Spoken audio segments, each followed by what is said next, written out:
Hello, how are you doing? Today, let's talk about something quite complex, the dilemma of defying the law. Plato's Crito recounts a conversation that occurred in 399 before Christ. It happened within the confines of an Athens prison where Socrates was awaiting his impending execution.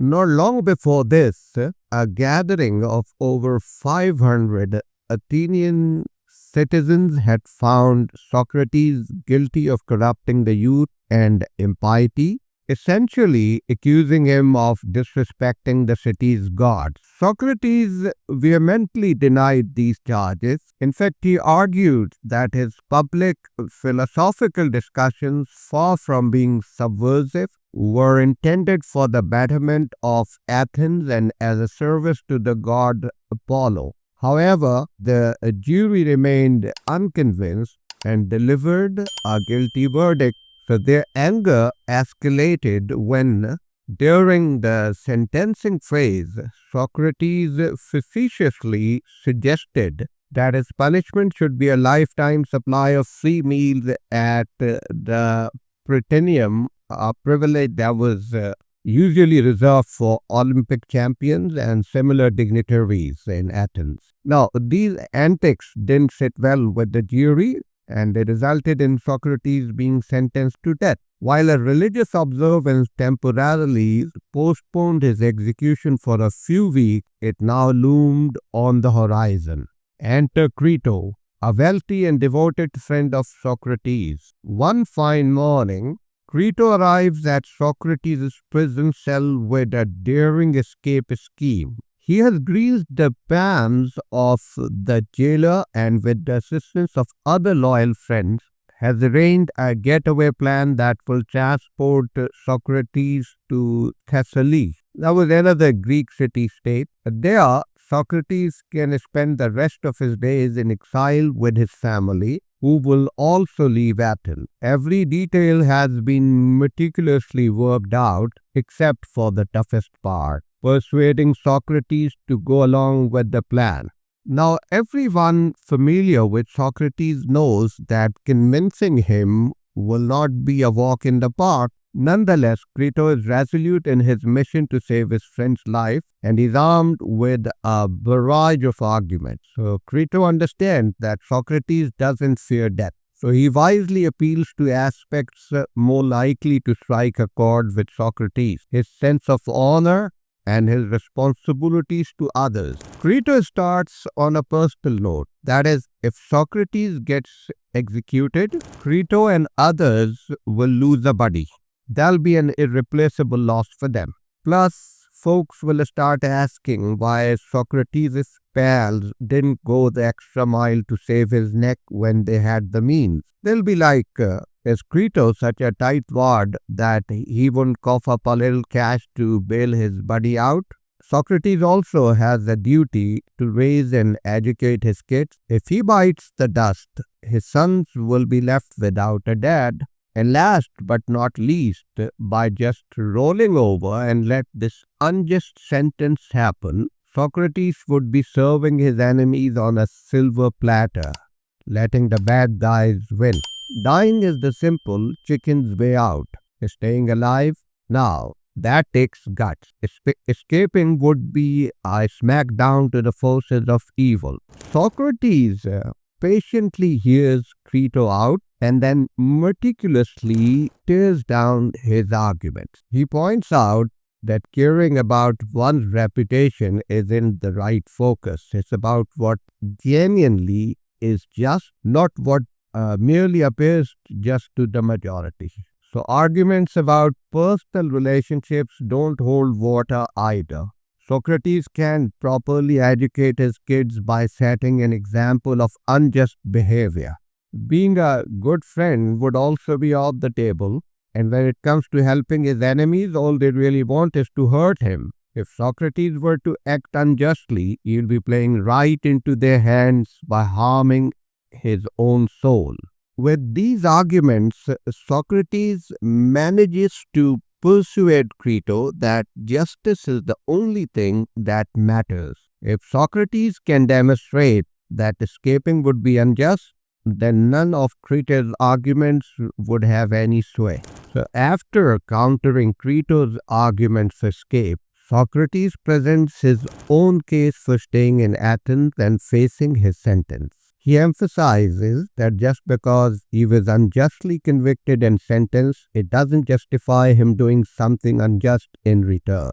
In simpler terms, two wrongs don't make a right. Crito agrees with it, so Socrates goes on to explain why escaping would be unjust to Athens. There are three main lines of reasoning here. First, escaping would be a bad example for others and encourage lawlessness. Second, Athens' laws and institutions allowed Socrates to live well for several years.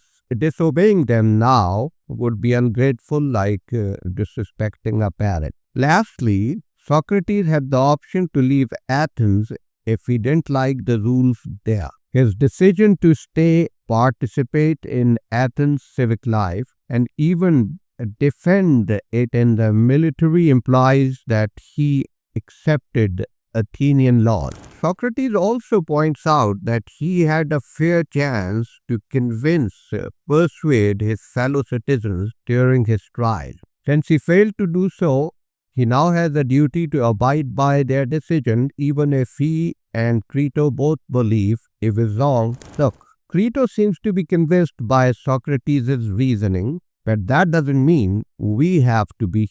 We can question Socrates on several points. Firstly, we might reasonably doubt the assumption that Socrates' obligation to Athens are more important and perhaps even define his obligations to his friends and family. Maybe Socrates has it the other way around and he should prioritize these other obligations first. It could be argued that being a good citizen starts with being a good friend and father, which might mean fleeing in these circumstances. Secondly, we might also think that the state, like a neglectful or abusive parent, can behave so terribly that Socrates is no longer bound by reciprocal obligations. So if anything could sever this bond, it would likely be an unjust death sentence. If this holds true, then the social contract may have already crumbled,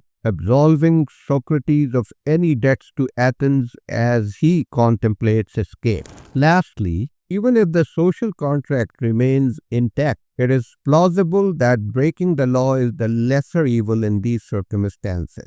Allowing an unjust sentence to be carried out could inflict greater harm upon Athens than breaking the law. Obedience to unjust verdicts can also set a worrisome precedent, a matter that should concern Socrates. No? Now, granted, disobedience carries its own perils, but the moral landscape does not unequivocally favor obedience, contrary to Socrates' contention. So, the profound exchange between Socrates and his steadfast friend Crito navigates the complex terrain of justice, duty, and social contract. The backdrop of Socrates' impending execution in an Athens prison sets the stage for a situation that challenges our notions of right and wrong. Socrates' unwavering commitment to the principles of justice, even in the face of an unjust verdict, forces us to ponder the nature of our obligation to the state, our friends, and our family and the society.